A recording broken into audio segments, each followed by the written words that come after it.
nami. Čaute všetci, tu je Martin Tech a dneska si ideme vysvetliť, ako funguje HDD disk. Čiže, poďme si teda pomenovať veci, čo sú tu. Čiže tu, čo je toto kovové, to sa volá disk, alebo však hard disk. A tu máme rameno, ja to tak nazývam, ale neviem, čo to volá, ktoré je magnetické, ale to neviem až tak ukázať, lebo to je strašne malé, až 15 alebo 10 nanometrov, to neviem.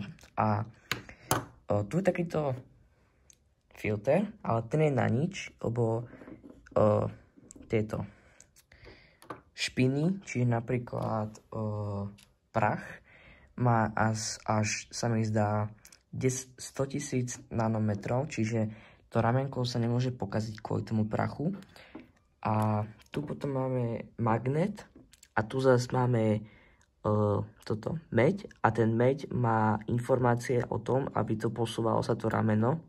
Toto je také pokazané, čiže neskúšajte to s vaším dobrým, ok? Toto je pokazané, aby ste boli určení. Ak to skúšate, tak všetky veci, čo urobíte vy, nie je môj problém. Čiže, takže funguje to tak, že disk sa točí, ktorý je magnetický, čiže tu máte ten magnet, čo som vám rozprával o ňom, a ho máte takto na tie dve miesta, čiže aj dole sa nachádza jeden.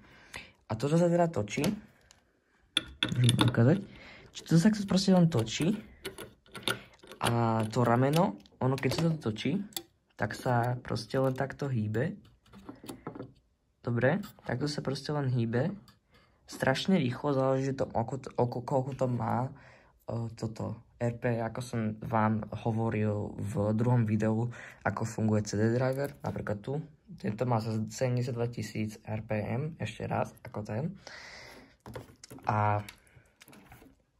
Samsung, 1020 GB.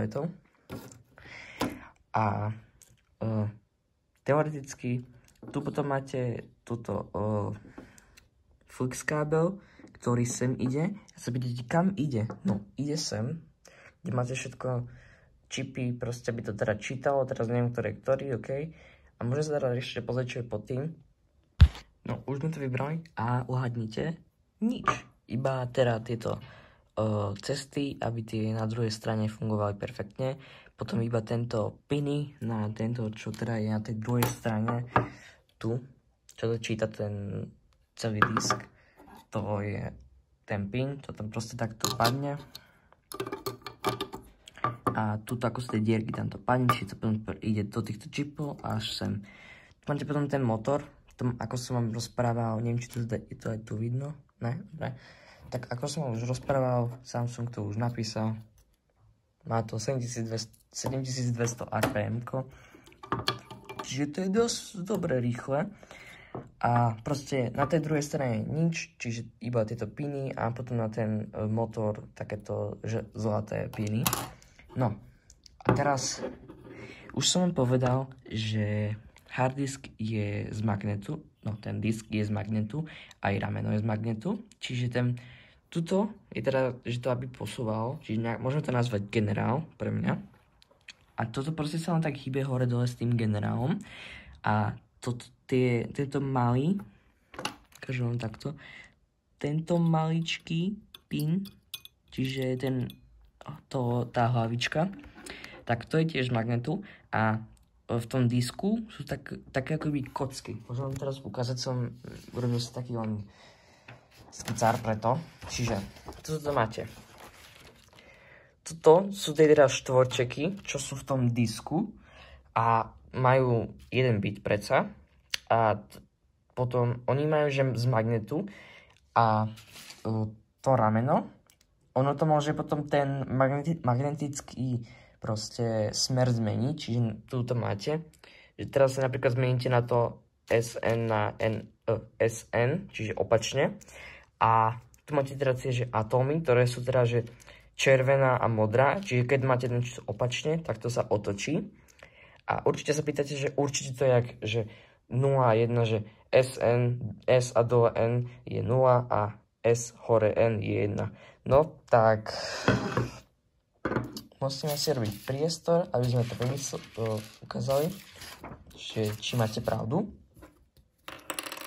a nemáte pravdu. Toto je proste strašne ľahké.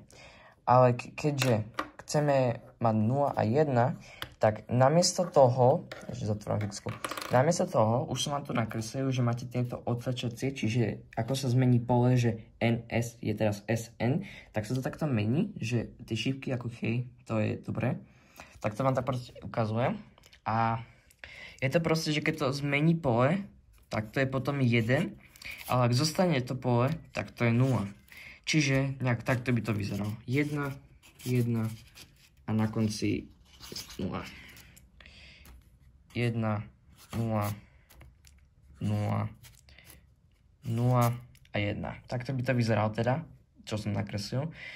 Lebo to pole teraz sa zmení a to už neviem, ako to zistí, okay? Iba to, že proste tie magnetické pole zistí a keď sa otočí, tak potom to je 1 a 0. Čiže teoreticky fajly sa robia takto a ten teda disk sa len tak točí a tie štvorčeky sú z magnetu a tá hlavička teda mení magnetické pole alebo číta magnetické pole. Čiže takto to proste vyzerá. Ďakujem, že ste kúkali toto video, nezabudnite dať like, subscribe a vidíme sa na ďalšom videu. Čaute.